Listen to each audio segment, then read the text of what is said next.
أعوذ بالله من الشيطان الرجيم. وَلِلَّهِ الْأَسْمَاءُ الْحُسْنَى فَادْعُوهُ بِهَا وَذَرُوا الَّذِينَ يُلْحِدُونَ فِي أَسْمَائِهِ سَيُجْزَوْنَ مَا كَانُوا يَعْمَلُونَ. السلام علیکم ورحمۃ اللہ وبرکاتہ. الحمد للہ رب العالمین والصلاة والسلام على سید الانبیاء والمرسلین نبینا محمد وعلى آلہ وصحبہ اجمعین ومن تبعہم بإحسان الی یوم الدین. آج اسماء حسنہ میں ہمارے ساتھ الرؤوف، اللہ تعالیٰ کے ناموں میں ایک عظیم نام الرؤوف، رأفت سے، محبت کے معنی میں، رحمت کے معنی میں، بڑا رحم کرنے والا، نہایت ہی مشفق اور مہربان. الرؤوف کے معنی نہایت ہی مشفق اور مہربان. اللہ تعالیٰ فرماتا ہے ان اللہ بالناس لرؤوف الرحیم، بے شک اللہ تعالیٰ لوگوں کے ساتھ بڑا مشفق ہے، مہربان ہے. سورہ حج آیت نمبر 69 میں اللہ فرماتا ہے. علامہ سجاج رحمۃ اللہ علیہ ایک عربی زبان کے بڑے ماہر عالم لغویات ہیں، یعنی زبان کے ماہر ہیں. وہ کہتے ہیں کہ رأفت یہ جو ہے رحمت کا ایک اعلیٰ مقام ہے. مثال کے طور پر کہتے ہیں فلان رحیم، فلاں صاحب جو ہے رحم کرنے والے ہیں. لیکن اگر رحمت ان کی اور بڑھ جائے، رحمت بہت زیادہ ہو جائے، تو کہتے ہیں کہ فہو رؤوف، وہ بڑا رحم کرنے والا، بہت ہی نہایت ہی مہربان ہے. علامہ ابن جریر رحمۃ اللہ علیہ اپنی تفسیر میں فرماتے ہیں ان اللہ بالناس لرؤوف الرحیم کی تفسیر میں کہ بے شک اللہ تعالیٰ اپنے بندوں کے ساتھ بڑا رحم کرنے والا ہے. اور آپ فرماتے ہیں والرأفت اعلی معانی الرحمہ، اور رأفت یہ رحمت کے معنی میں بہت ہی اونچا معنی ہے. یعنی رحمت کے جو مراتب ہیں ان میں سب سے اونچا مرتبہ جو ہے اس کو رأفت کہتے ہیں. کہا وہی عامۃ لجمیع الخلق فی الدنیا، اور یہ رأفت جو ہے ساری دنیا والوں کے لیے عام ہے اور آخرت میں خاص ہے بعض لوگوں کے لیے.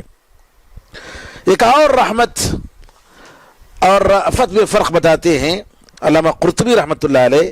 ایک اور فرق رحمت اور رأفت کے درمیان، کہتے ہیں کہ رأفت جو ہے ہر لحاظ سے نعمت ہے، ایسی نعمت جس میں لذت ہی لذت ہے. جبکہ رحمت کبھی کبھی شروع میں تکلیف ہو سکتی ہے، لیکن اس کا انجام جو ہے لذت اور نعمت ہوتی ہے. دیکھیے رحمت اور رأفت میں فرق کس طریقے سے بتاتے ہیں امام قرطبی رحمۃ اللہ علیہ.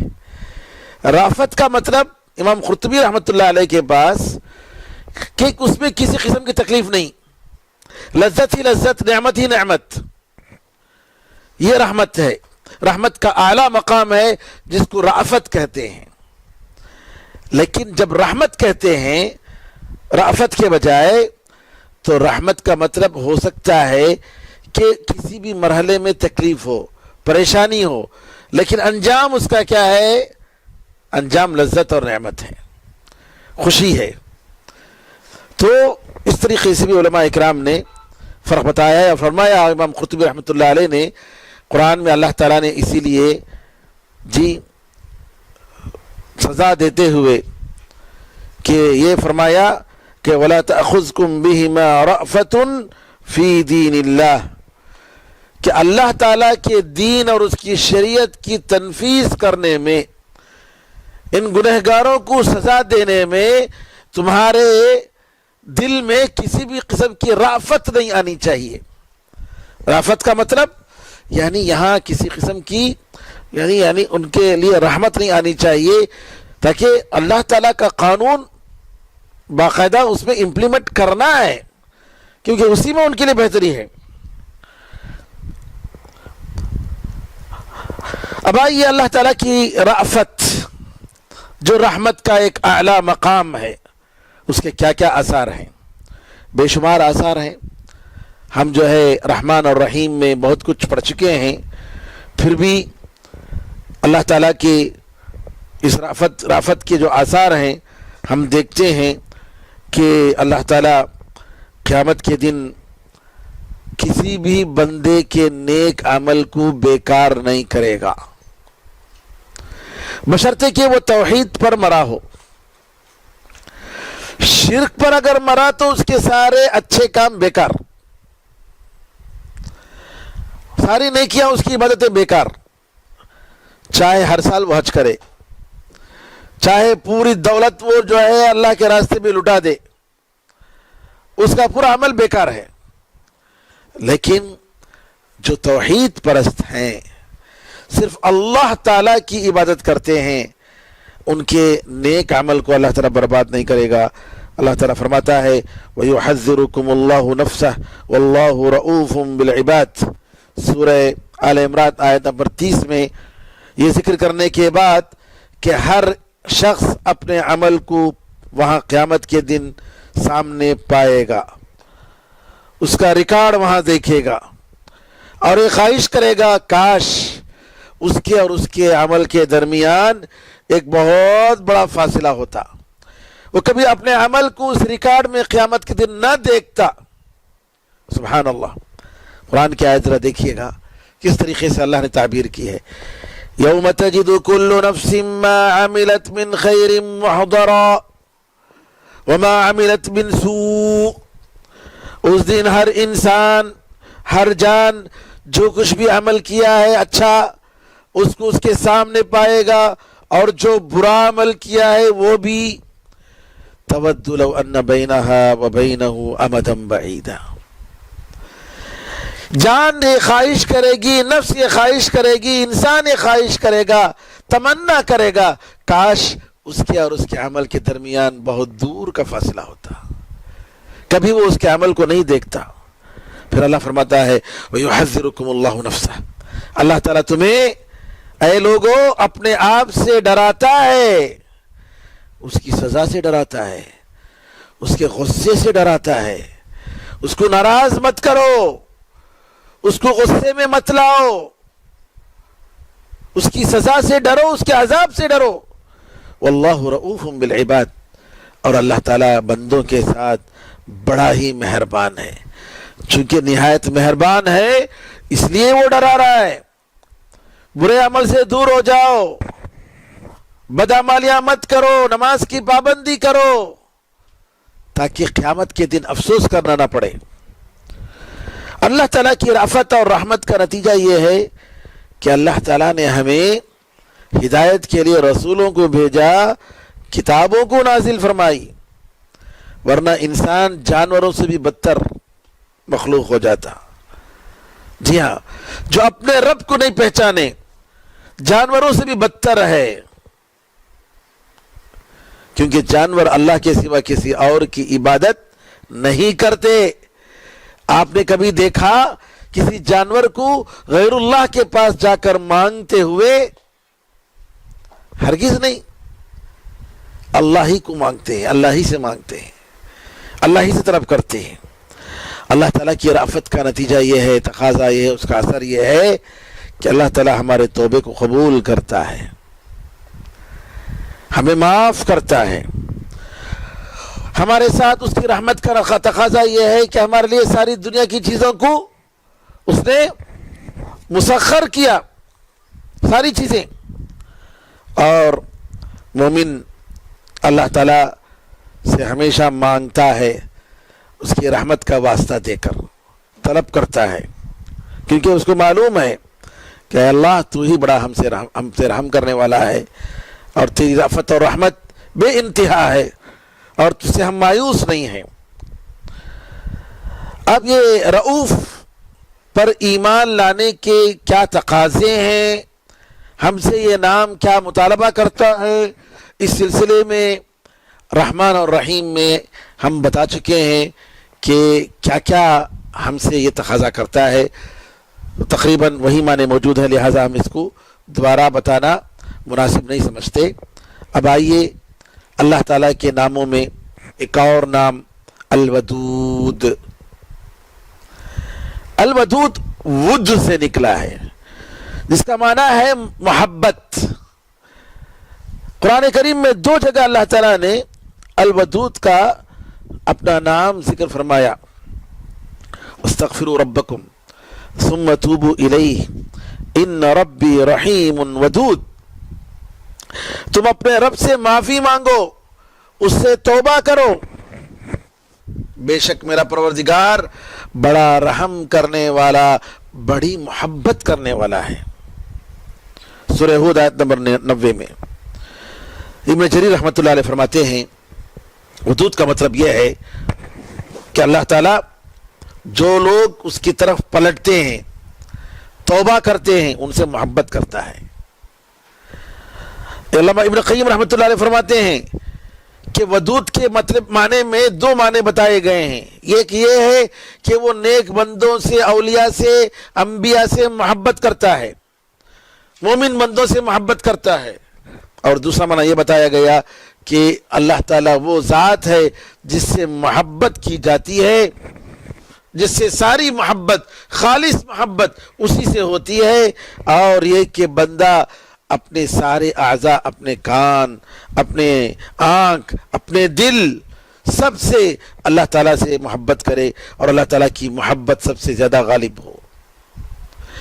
علامہ سعدی رحمۃ اللہ علیہ فرماتے ہیں اللہ تعالیٰ کے جو نیک بندے ہیں، اللہ تعالیٰ کی محبت کے ساتھ کسی اور کی محبت برابر نہیں کرتے کسی بھی طریقے سے، اور یہی فرض ہے۔ اور یہ کہ مومن کے دل میں اللہ تعالیٰ کی محبت ساری محبتوں سے پہلی ہونی چاہیے، اور دنیا کی جتنی محبتیں ہیں وہ سب کی سب اللہ کی محبت کے تابع ہونا چاہیے۔ اور علامہ سعدی فرماتے ہیں کہ اللہ کی محبت ہی سارے اعمال، نیک عمل کی کیا ہے؟ روح ہے، یہی لب لباب ہے، یہی جان ہے۔ اللہ تعالیٰ سے محبت کی وجہ سے انسان نیک عمل کرنے پر آمادہ ہوتا ہے، نیک عمل کا ارادہ کرتا ہے۔ فرماتے ہیں کہ اللہ تعالیٰ کی جتنی بندگیاں ہیں، ظاہر و باطن، یہ سب اللہ تعالیٰ کی محبت سے الحمدللہ اس کے نتیجے میں یہ عمل ہوتی ہے، الحمدللہ۔ الودود پر ایمان لانے کے آثار میں سے، جیسا کہ میں نے کہا کہ سب سے پہلے اللہ تعالیٰ سے محبت، خالص محبت، اور اسی طریقے سے اللہ جن سے محبت کرتا ہے ان سے محبت کرنا، ان میں نیک انبیاء علیہم السلام، نیک لوگ، اولیاء، متقی، پرہیزگار لوگ، صحابہ کرام رضی اللہ عنہم اجمعین، سب کے سب، سارے صحابہ سے محبت۔ اسی طریقے سے علماء کرام جو گزرے ہیں، نیک، متقی، پرہیزگار، ان سے محبت، یہ سب اللہ تعالیٰ کی محبت کے تابع ہے۔ اور اللہ جن کاموں سے محبت کرتا ہے ان سے محبت کرنا، یہ بھی اللہ تعالیٰ کی محبت کا تقاضا ہے۔ پھر اللہ تعالیٰ جن سے نفرت کرتا ہے ان سے نفرت کرنا، اور جن کاموں سے اللہ نفرت کرتا ہے ان سے نفرت کرنا۔ علامہ ابن تیمیہ رحمۃ اللہ علیہ فرماتے ہیں دنیا میں کوئی ذات ایسی نہیں جس سے مکمل محبت کی جائے، اس کی ذات، اس کی صفات اور اس کی افعال کے لیے، تو صرف وہ اللہ تعالیٰ ہے، اللہ کے سوا کوئی نہیں۔ جیسا اللہ تعالیٰ کے سوا کوئی رب نہیں اور اس کے سوا کوئی عبادت کے لائق نہیں، اسی طریقے سے کل محبت کا اگر کوئی مستحق ہے، ساری محبت کا، خالص محبت کا، وہ اللہ تعالیٰ ہے۔ اور یہاں پر اللہ تعالیٰ کے لیے محبت کرنا اور اللہ کے ساتھ محبت کرنا، دونوں میں فرق ہے۔ اللہ کے ساتھ کسی اور کو محبت کرنے کا مطلب یہ ہوا کہ شرک ہو گیا، یعنی اللہ کو جتنی محبت کرتے ہیں اتنی محبت کسی اور سے محبت کرتے ہیں تو نعوذ باللہ یہ شرک ہو گیا. لیکن اللہ کے راستے میں اللہ کے لیے جی اللہ کی پسندیدہ چیزوں سے محبت کرتے ہیں تو یہ مطلوب ہے. اور اسی طریقے سے اللہ تعالیٰ سے اللہ کے نام الودود پر ایمان لانے کا تقاضا یہ ہے کہ ہم اللہ تعالیٰ سے جو کہ محبت کرنے والا ہے، جس سے ہم محبت کرتے ہیں، ہم امید کرتے ہیں کہ اللہ تعالیٰ ہمارے گناہوں کو معاف کرے گا، ہم اس سے مایوس نہیں ہیں، اس کی رحمت سے کبھی ہم مایوس نہیں ہوتے. اللہ تعالیٰ کے نام الودود پر ایمان لانے کا تقاضا یہ ہے کہ اللہ تعالیٰ سے اطمینان نصیب ہوتا ہے، اس سے بات کر کے، اس کے سامنے کھڑے ہو کر، اس سے مناجات کر کے دل کو سکون ملتا ہے. اور اسی طریقے سے علامہ ابن قیم رحمۃ اللہ علیہ فرماتے ہیں کہ اگر کسی انسان کو اللہ تعالیٰ کا یہ نام الودود کہ اللہ تعالیٰ بڑا محبت کرنے والا ہے، اس کی حقیقت معلوم ہو جائے اور اس سے جو اس کو مزہ ملے گا اور جو راحت ملے گی اور اس کے ظاہر و باطن سے تعلق جو ہوگا، اس سے جو ہوگا تو اس کی حالت یہ ہو جائے گی کہ وہ اللہ تعالیٰ سے ہر حال میں محبت کرے گا اور اس کی محبت سے وہ لذت محسوس کرے گا اور اس سے بڑھ کر میٹھی چیز دنیا میں کوئی نہیں. اور یہ محبت کب ہوگی؟ جب وہ اللہ تعالیٰ کے اسماء و صفات پر ایمان لائے، ان کو یقین کے ساتھ قبول کرے. اگر ذرا بھی شک کرے گا تو یہ چیز اس کو نصیب نہیں ہوگی. پھر علامہ سعدی رحمۃ اللہ علیہ فرماتے ہیں کہ اللہ تعالیٰ کی ذات بابرکت ہے، جس نے مومنوں کے دل میں محبت کو پیدا کیا پھر اس کو بڑھاتا ہے، حتیٰ کہ جو نیک اور متقی پرہیزگار بندے ہیں ان کی حالت ایسی ہو جاتی ہے کہ دنیا کی ساری محبت ختم ہو جاتی ہے اور ان کے اوپر جتنی مصیبتیں آتی ہیں وہ سب آسان ہو جاتی ہیں اور اطاعت و فرما برداری ان کے لیے بالکل آسان ہو جاتی ہے. نماز پڑھنا، عبادت کرنا ان کے لیے مشکل نہیں ہوتا. جیسا کہ ایک بڑے عالم گزرے ہیں محدث امام ثابت البنانی، ان کے بارے میں آتا ہے وہ دعا کرتے تھے، اے اللہ اگر تو نے قبر میں کسی کو نماز پڑھنے کی توفیق اگر دی ہے، اجازت دی ہے، تو اے اللہ مجھے زیادہ سے زیادہ قبر میں نماز پڑھنے کی توفیق دے. سبحان اللہ، قبر میں مرنے کے بعد بھی نماز پڑھنے کی خواہش. کیوں؟ اتنی لذت ان کو محسوس ہوتی تھی اللہ تعالیٰ کی اس عبادت میں جتنی لذت آج دنیا کی چیزوں میں ہم محسوس کرتے ہیں نعوذ باللہ اس سے کہیں زیادہ. اللہ اکبر. بڑے بڑے علماء کرام زین العابدین کے بارے میں آتا ہے کہ گھر میں آگ لگ گئی، وہ نماز پڑھ رہے ہیں، اسی گھر میں لوگ بول رہے ہیں زین العابدین بھائی آگ لگ گئی ہے، نماز ختم کرو، بھاگو نکلو گھر سے. اپنے نماز میں مصروف ہیں، حتیٰ کہ وہ آگ لگی اور پھر اس کے بعد بجھا دی گئی، ان کو معلوم نہیں ہوا. جب نماز ختم ہوئی، نماز سے فارغ ہوئے، لوگوں نے کہا کتنا ہم لوگوں نے چلایا، کتنا ہم لوگوں نے پکارا آپ کو کہ بھائی نماز آگ لگ گئی ہے، اپنی نماز ختم کرو. آپ جو ہے ذرا بھی آپ نے سنا نہیں اور اپنی نماز میں مصروف ہے، یہ کیسی نماز؟ کہا کہ یہ دنیا کی آگ سے بڑھ کر میں آخرت کی آگ کی فکر کر رہا تھا، میرا خیال ادھر گیا ہی نہیں، میں وہاں کے آگ کی فکر کر رہا تھا، میرا دماغ وہاں گھوم رہا تھا، مجھے اس کا خیال ہی نہیں آیا، میں نے دیکھا ہی نہیں، میں نے سنا ہی نہیں. اللہ اکبر. دیکھیے کیسی بات ہے. یہ کب ہوتا ہے؟ جب انسان کے دل میں اللہ تعالیٰ کی محبت جاگزی ہو جائے. پھر اس کے بعد اسی طریقے سے میرے بھائیوں اللہ تعالیٰ کا نام الودود میں مومن سلف صالحین کا جو مسلک ہے کہ اسماء و صفات کو جیسے قرآن و حدیث میں آیا ہے ثابت کرتے ہیں، تعویل نہیں کرتے، انکار نہیں کرتے ہیں، اس پر شکر ادا کرتا ہے. کیونکہ وہ راستہ بالکل ایسا راستہ ہے جس کی وجہ سے انسان جنت تک پہنچ سکتا ہے. آج ہم دیکھتے ہیں کہ اہل بدعت صوفی لوگ اللہ تعالیٰ کی محبت کا دعویٰ کرتے ہیں اللہ تعالیٰ کی محبت میں اتنا غلو کرتے ہیں کہ اللہ تعالیٰ کے عذاب اور اللہ تعالیٰ کی سزا سے بالکل غافل ہو جاتے ہیں. صرف اللہ کی محبت بس. اللہ تعالیٰ کی اللہ کا دوزخ ہے، اس کی سزا ہے، وہ سب چھوڑ دیتے ہیں. اسی لیے علماء نے کہا، سلف صالحین نے، من عبد اللہ بالحب وحدہ تزندق. اگر کوئی شخص اللہ تعالیٰ سے اللہ کی عبادت صرف محبت سے کر رہا ہے، صرف محبت سے اللہ کی عبادت کر رہا ہے اور اللہ تعالیٰ سے ڈرتا نہیں ہے، تو ایسا آدمی زندیق بن جاتا ہے. زندیق کا مطلب دین سے نکل جاتا ہے. جیسے بعض ابن عربی وغیرہ بعض غالی صوفی لوگ نکلے تھے جو اسلام سے نکل گئے. ان لوگوں نے کہا ارے کیا ہے، دوزخ میرے ہاتھ میں کھلونا ہے. نعوذ باللہ، نعوذ باللہ، اس قسم کی باتیں. جنت دوزخ میرے ہاتھ میں کھلونا ہے، کچھ نہیں ہے، ایسی باتیں. جبے کے اندر یہ اللہ تعالیٰ ہی ہے. نعوذ باللہ. یعنی اس قسم کی کفریہ باتیں یہ صوفیاء نے کہا. کیوں؟ اس وجہ سے کہ وہ اللہ تعالیٰ کی عبادت کرتے ہیں کیسے؟ صرف محبت کے ذریعے. اللہ سے ڈرتے نہیں، جبکہ اللہ تعالیٰ نے کہا کہ رغباً و رہبا، اللہ تعالیٰ سے محبت کرتے ہوئے، اللہ تعالیٰ کی طرف راغب ہوتے ہوئے، اللہ تعالیٰ سے ڈرتے ہوئے عبادت کرنی چاہیے. اسی طریقے سے اب آخر میں یہ اللہ کی محبت کیسے نصیب ہوگی؟ کثرت سے ذکر، ہمیشہ اللہ کی تعریف، اللہ پر مکمل بھروسہ، فرائض اور نوافل کی عبادت کی پابندی، کیونکہ ان کے ذریعے بندہ اللہ سے قریب ہوتا ہے.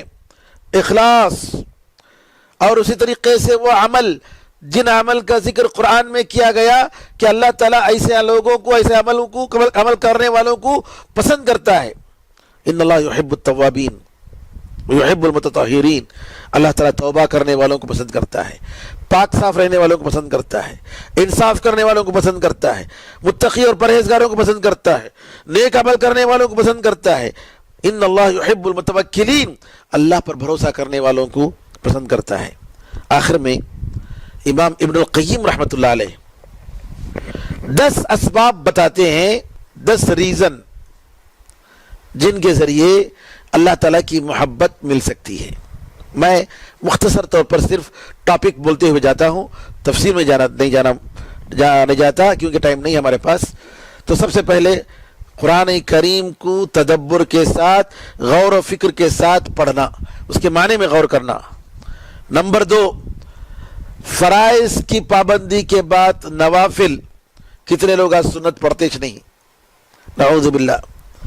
نمبر 3، ہمیشہ زبان سے، دل سے، عمل سے اللہ تعالیٰ کو یاد کرتے رہنا.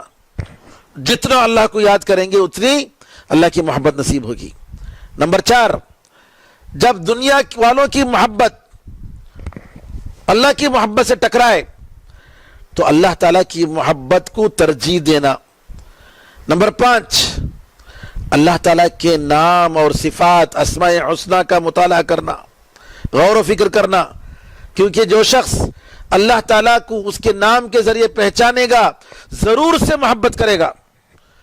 نمبر 6، اللہ تعالیٰ کے احسانات میں غور و فکر کرنا. کتنے احسانات ہیں، صبح و شام ان کی نعمتوں میں ہم پل رہے ہیں جی، اس کو دیکھنا، اس کے نعمتوں کو یاد کرنا. نمبر 7 یہ ہے کہ اللہ تعالیٰ کے سامنے عاجزی اور انکساری کے ساتھ، پورے ٹوٹے ہوئے دل کے ساتھ جی ہم اپنے آپ کو پیش کرنا کہ اے اللہ تو ہی ہمارا سہارا ہے، تو ہی ہمارا سہارا، تو ہی ہمارا کارساز ہے، تیرے ہی اوپر میرا بھروسہ ہے، تیرے علاوہ کوئی نہیں یا رب. نمبر 8، اللہ تعالیٰ جس وقت رات کے تیسرے حصے میں دنیاوی آسمان میں جب آتا ہے، اس وقت میں اس کے ساتھ تنہائی میں اس سے مناجات کرنا، اس کی کتاب کو پڑھنا اور اس کے سامنے اپنی ضرورت کو، اپنی حاجت کو، اپنی انکساری کو رکھنا، دل کے ساتھ، ادب کے ساتھ، بندگی کے آداب کے ساتھ کھڑے ہونا، اور سب نماز سے فارغ ہونے کے بعد استغفار اور توبہ کرتے ہوئے رہنا. جیسا کہ اللہ نے فرمایا والمستغفرین بالاسحار، سحری کے ٹائم میں کیا کرتے ہیں؟ استغفار کرتے ہیں. آج کیا کرتے ہیں ہم لوگ؟ سحری کرنے کے بعد گپے مارنے بیٹھ جاتے. نعوذ باللہ. نہیں، سحری کرنے کے بعد اس وقت میں کیا کرنا ہے؟ استغفار کرنا ہے. قرآن والا نے فرمایا والمستغفرین بالاسحار، سحری کی جمع، سحر کا وقت کا جمع جو ہے اسحار ہے. صبح کے وقت میں، سحری کے وقت میں کیا کرتے ہیں؟ اللہ سے مغفرت مانگتے ہیں، معافی مانگتے ہیں، استغفار کرتے ہیں. استغفر اللہ استغفر اللہ. عبداللہ بن عمر رضی اللہ عنہما تہجد نماز سے فارغ ہوتے تھے اور اس کے بعد کیا کرتے تھے؟ استغفار کر کے بیٹھ جاتے تھے. استغفر اللہ استغفر اللہ. نمبر 9، اچھے لوگوں کے ساتھ بیٹھنا. گندے اخلاق والے، برے لوگ جو بیکار باتوں میں اپنا وقت زندگی گزارتے ہیں، لوگوں کی غیبت کرتے ہیں، ایسے لوگوں کے ساتھ نہیں. جو برے باتیں سکھاتے ہیں ایسے لوگوں کے ساتھ نہیں، بلکہ اچھے اور متقی اور پرہیزگاروں کے ساتھ بیٹھنا. کتنے لوگ ہیں درس میں علماء کے ساتھ بیٹھنا مشکل ہے ان کو. وہ جو ہے ذرا بات کرو جی بیٹھ کے، وہ 1-2 گھنٹہ بولے تو 2 گھنٹہ کیا 5 گھنٹہ 10 گھنٹہ بھی بات کر لگ بیٹھتے، تھکتے نہیں. بات کرتے کرتے کرتے پتہ نہیں فرشتے اللہ اکبر کتنا ریکارڈ لکھتے ہوں گے. سبحان اللہ. نمبر 10 جی، ہر وہ کام جس کی وجہ سے اللہ تعالیٰ سے دور ہو جائے ہمارا دل، نعوذ باللہ ایسے کام سے دور رہنا چاہیے. ہر وہ کام جو اللہ اور ہمارے دل کے درمیان حائل ہو جائے، اس سے ہم کیا ہو جائیں؟ دور ہو جائیں. اگر یہ چیز رہے گی تو ضرور انشاءاللہ اللہ تعالیٰ کی محبت ملے گی. اللہ تعالیٰ سے دعا ہے کہ اللہ تعالیٰ ہم سب کو حسن عمل کی توفیق عطا فرمائے، ہمیں اور آپ کو اس کی محبت عطا فرمائے اور اس کے تقاضوں کے مطابق حسن عمل کرنے کی توفیق عطا فرمائے. آمین یا ارحم الراحمین. الحمدللہ رب العالمین وصلی اللہ وسلم علی نبینا محمد وعلی آلہ وصحبہ اجمعین والحمدللہ رب العالمین. سبحانک اللہم وبحمدک اشہد ان لا الہ الا انت استغفرک واتوب الیک. السلام علیکم ورحمۃ اللہ وبرکاتہ.